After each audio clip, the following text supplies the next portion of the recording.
Hi guys, good evening. Welcome back once again to the EdWord. I'm your host Eddie, and in tonight's video I'll be discussing what I thought of the latest episode of AMC's Fear the Walking Dead. Just got done watching the brand new episode right now. We got a lot to talk about. Now before I begin, of course, please be warned, this is a spoiler-filled episode review. Again, if you're not caught up on Fear the Walking Dead by this episode or the last couple episodes, do not keep watching or listening, as I will be going into spoilers. So, you have been warned. That being said, let's jump right into it.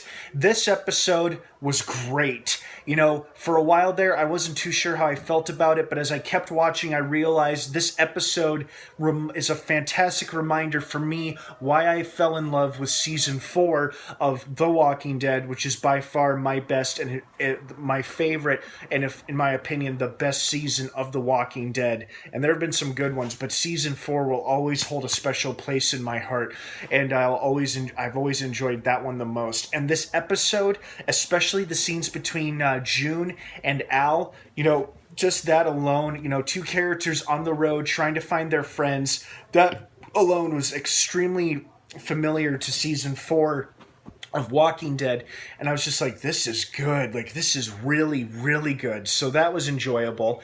It had our Walker kill of the week in it. I loved Al's ingenuity using a broken down car and bringing it down on top of a walker. That was an awesome kill shot. Very, very cool, very creative.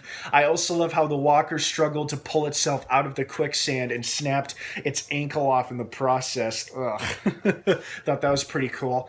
I also love how Al has always, like, you know, she's clearly a very strong, capable survivor, and she knows how to take care of herself, but she is so damn attached to that van that she's willing to risk her life and June's life in order to get it back. And she goes as far as lying about medication being on it, medication she badly needs, and then trying to justify it later. I mean, I don't know if that's like some kind of attachment disorder or something, but clearly she feels very strongly connected to this van, much like how Negan feels connected to his baseball bat, Lucille.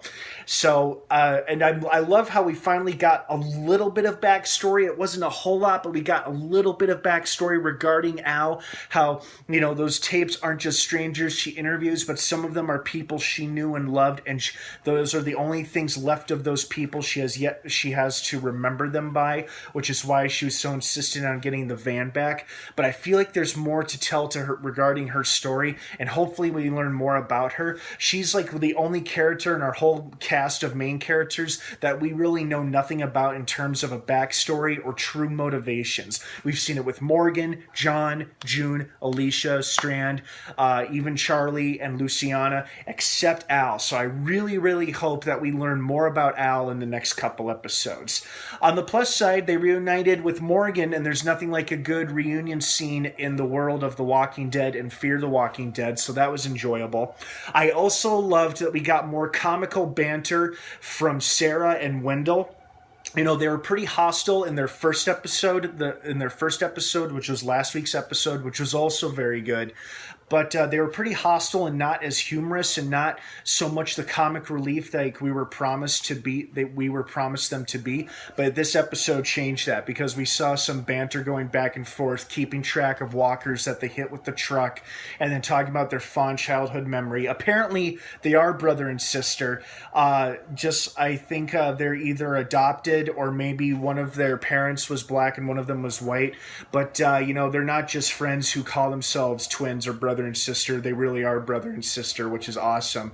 They're just such an oddball, funny pair, and it seems like they're starting to warm up to the other characters too, which is great, because I was hoping these two would be more allies than they would be hostiles, and I think this episode did a good job setting that up for us. So really enjoyed it. I am absolutely fascinated and just blown away why that woman in the muddy face and the long black hair that had the walker Purvis as a pet is so fond of trying to destroy the progress made by our characters, and she's writing obscure messages on her victims and setting them loose back into the world. Now she's got that van, which makes her even more dangerous and more of a threat to our characters, because I thought to myself, if this is supposed to be the new villain of the show, then how come she seems like she's on her own? Like there's no big operation or other army or group that she has backing her. It's just her and her pet walker. But now that she's got Al's damn van, chances are she's going to be tracking down our characters and facing them and probably going to face them in a deadly confrontation or something. So I'm definitely interested to see what's going to happen there. I like that actress who's playing the role too. She plays a very, like, she puts on the facade of being the sweet, sincere survivor, like, oh, you should be careful. And then she can also be cunning and manipulative when you're not looking. So, excellent episode. Really enjoyed it. I hope you guys enjoyed it too. What did you think of it? Did you like it, love it, hate it? Please leave your thoughts and opinions, feedback down below in the comments section. Don't forget to subscribe as we continue to follow along with our characters on our favorite spin-off, Fear the Walking Dead, airing new episodes every Sunday night on AMC. Have a great rest of the night, everybody. And of course, until next time, may the Force be with you.